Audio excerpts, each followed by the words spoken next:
the problem type we're going to be talking about is the type where you're going to have to compute a volume and an area. Usually area comes first and then volume.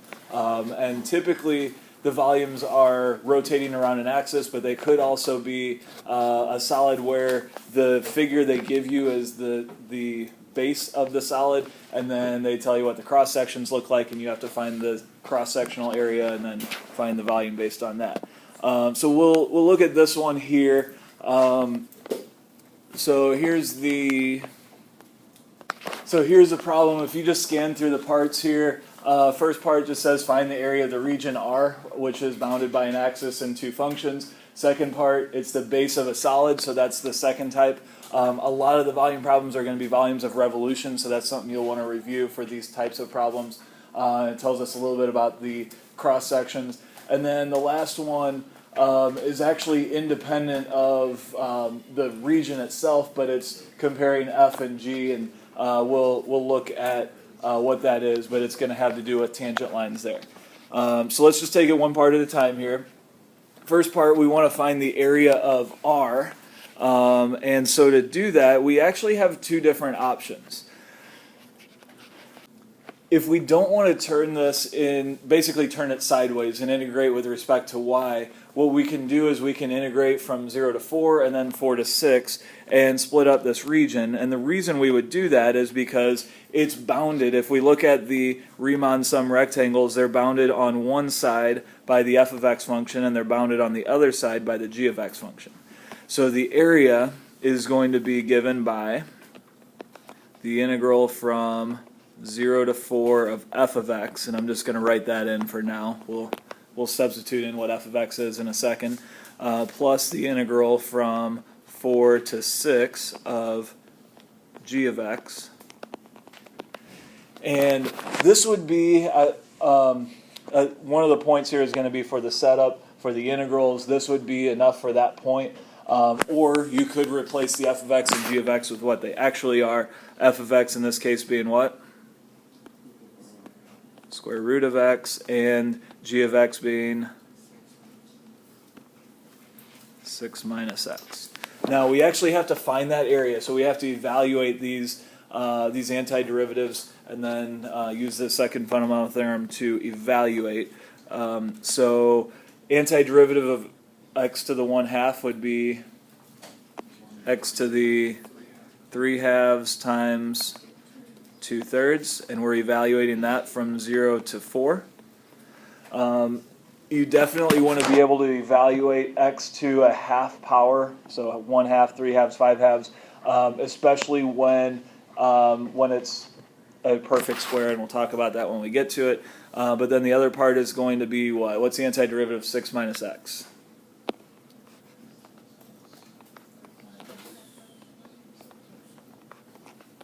Evaluated from 4 to 6. Let's evaluate these here. This first integral here, we can't really use geometry to evaluate it, so we have to plug in the 4 and the 0. 4 to the 3/2 power would be what? How do we get 8 there? Okay, so you have two options. The order doesn't really matter. But what that means, 4 to the 3/2 is 4 to the 3rd and then the square root of that, or the square root of 4 and then cubed. I actually like doing the square root part first. For this one, I think we could probably handle it, but if you do the square root first, it makes the number smaller first, and then it's just easier to work with. So if you were doing this with like the number 25, I wouldn't want to cube 25 and then take the square root of it. I would take the square root of 25 and then cube it, and that would be a lot easier, especially without a calculator. So if we take the square root of 4, we get 2, and then we cube it, we get 8. Or if we cube 4, we get 64, and then take the square root, and we get 8. All right, so this 4 to the 3/2 I'm just going to replace with an 8, so I don't have to write another line here. And then 0 to the 3/2 is easy, right? Hopefully. 0, okay. So really that's just 8, 2/3 times 8, and you wouldn't need to have the minus 0 here. In fact, typically the steps to go from the integral to the answer usually aren't worth credit. It's usually set it up and then get the answer right. So as much work as you need to show in between is all you really need to show. Just make sure that any work you do show is valid work. Because if you get a right answer using invalid work, you won't get credit for your answer. And then over here, this integral we could evaluate using the evaluation theorem, second fundamental theorem of calculus, or if we notice here that that region is a triangle, as a couple of people pointed out earlier, we can just find the area of that triangle. That triangle has a base of 2, a height of 2, so we do 2 times 2 divided by 2, and we get the same thing we would have gotten, not 22, but 2 times 2. Same thing we would have gotten if we plug in 6 and 4 here. Plugging in 6, we get 36 minus 18. Plugging in 4, we get 24 minus 8. And so it ends up being 18 minus 14, which is 18 minus 16, sorry, which is the same thing we get here too. So just finishing that up then, 2/3 of 8 would be 16/3. 2 times 2 divided by 2 is 2. I'm going to write it as thirds just so I can combine them. 6/3, and we get 22/3. Before we look at the solution and the scoring on this, I'm going to go back to the very beginning. I'm going to clear all this, and I'm going to do this another way. Instead of splitting it up into 2 separate integrals, I could do this problem with one integral by doing what?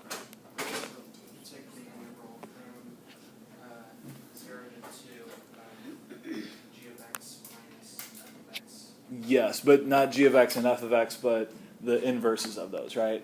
So we have to solve for y in those. Or, I'm sorry, solve for x in terms of y. So what we can do is we can integrate with respect to y from 0 to 2. So this area is going to be the integral from 0 to 2, and I'm going to put the dy here right off the bat because I'm splitting it up horizontally here, horizontal Riemann Sum Rectangles. And then we do what we get from the g of x function minus what we get from the f of x function, but we need functions in terms of y instead of in terms of x. So if we solve f of x, y equals x squared, I'm sorry, y equals the square root of x for x, what do we get? X equals y squared. And then if we solve the other one, g of x, y equals 6 minus x, for x we get x equals 6 minus y. Okay. It's actually, this is a function that's its own inverse, which is kind of fun, but not really relevant to the problem, except that we use 6 minus y instead of 6 minus x. And then we have to remember that we have to do right minus left. So the right function is 6 minus y minus the left function, which is y squared. And now doing it this way, we can evaluate it all in one integral. The only disadvantage of this is we lose the ability to use geometry to solve this. We were able to find the area of that triangular part using geometry.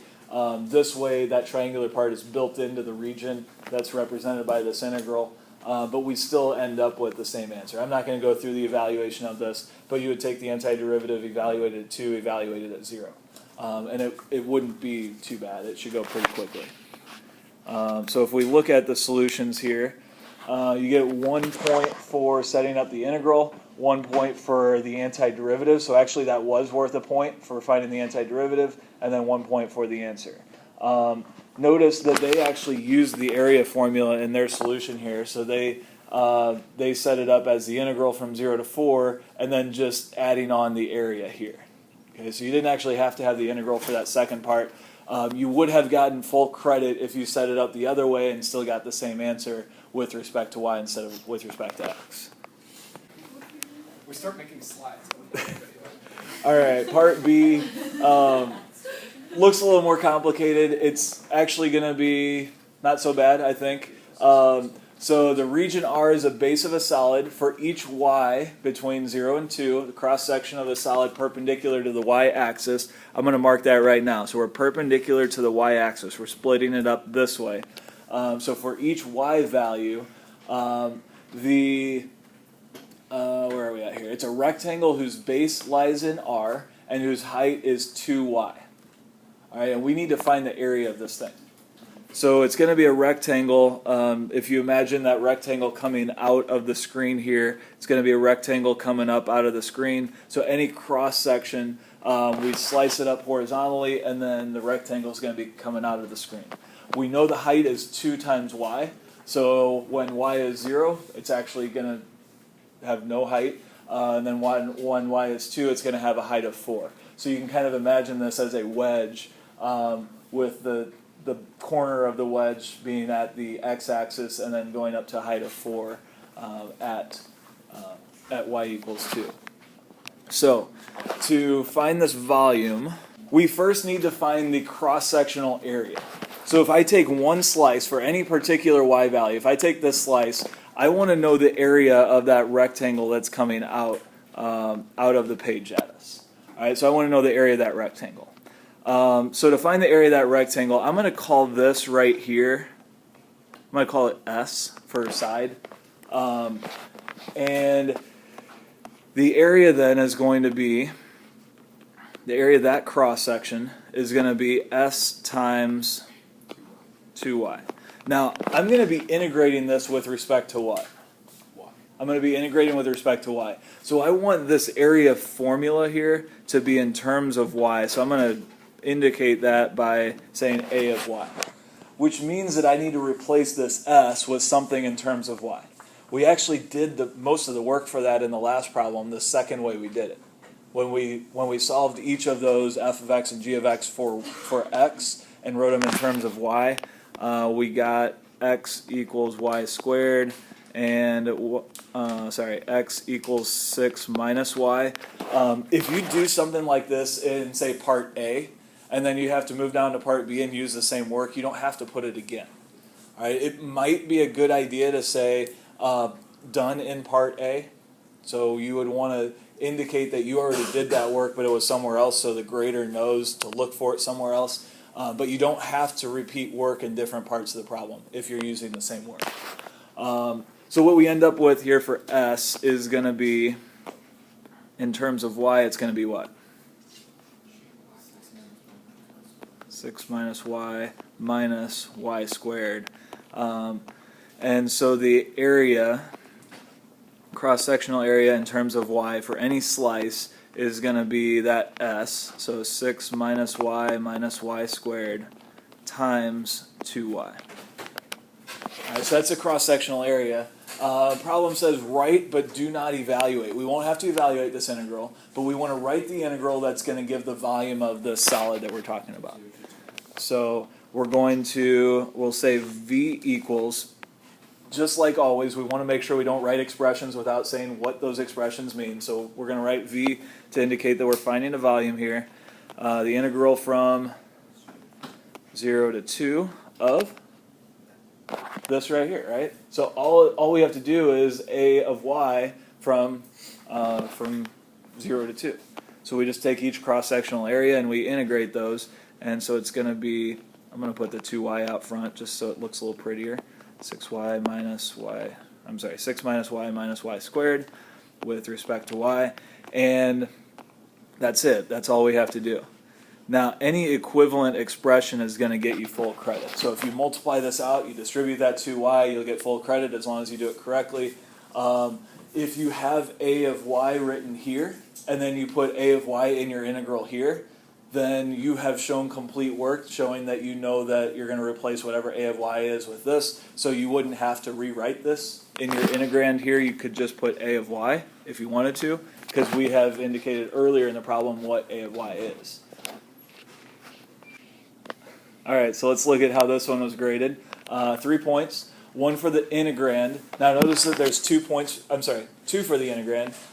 With 2 points being for the integrand, what they're usually looking here is for 2 different parts.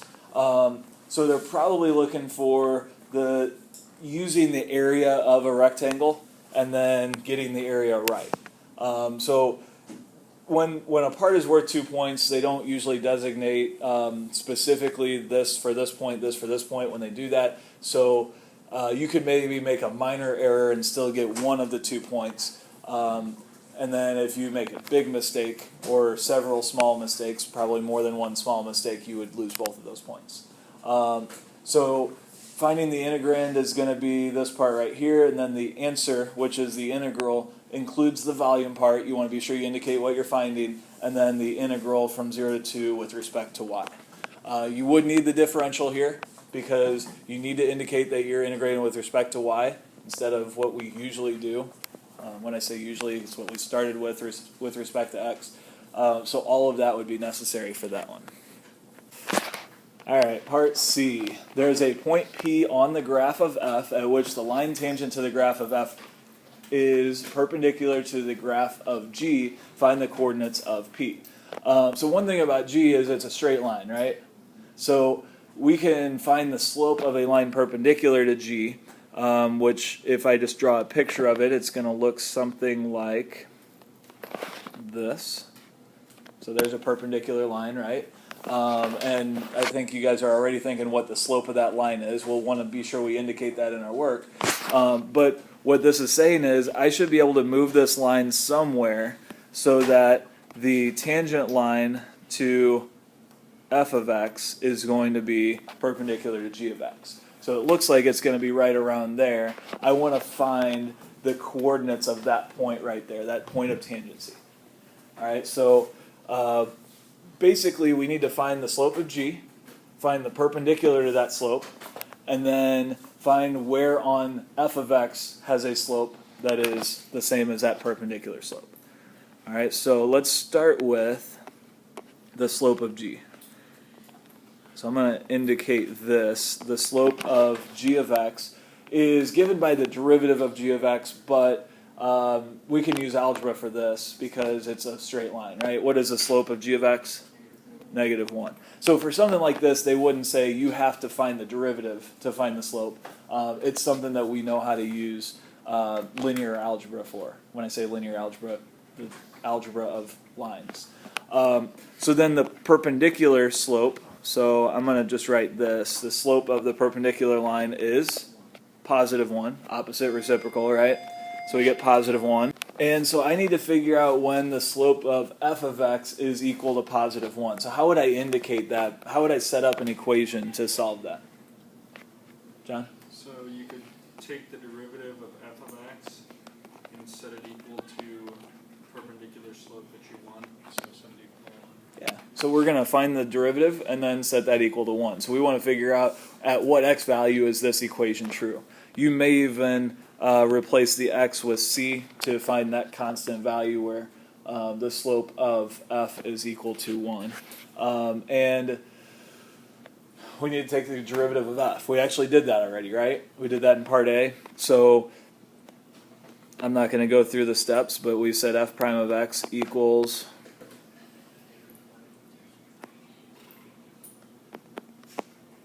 no, we didn't find the derivative of this. I'm sorry, we took the antiderivative of this. What is the derivative of the square root function? That's one I think we've done enough that you probably should be able to get that without too much trouble at least. We set that equal to 1 and solve for x. What is x going to be to make that equal 1? 1/4. Okay, so we solve that, we get x equals 1/4. Is that what the question's asking for? It's part of it, right? So it's asking for the coordinates of point P. So it's going to be when x equals 1/4, but we have to find the y value also. So we plug x into, or I'm sorry, 1/4 into f of x. So f of 1/4 is equal to the square root of 1/4, which is 1/2, right? Square root of 1 is 1, square root of 4 is 2. So that gives us both parts of P. So we can say P equals x coordinate 1/4, y coordinate 1/2.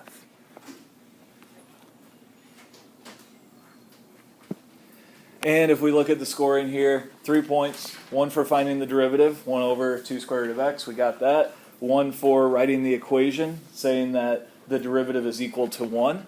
So we got that. And then 1 for the answer. You would only get credit for this if you had the x and the y coordinate here.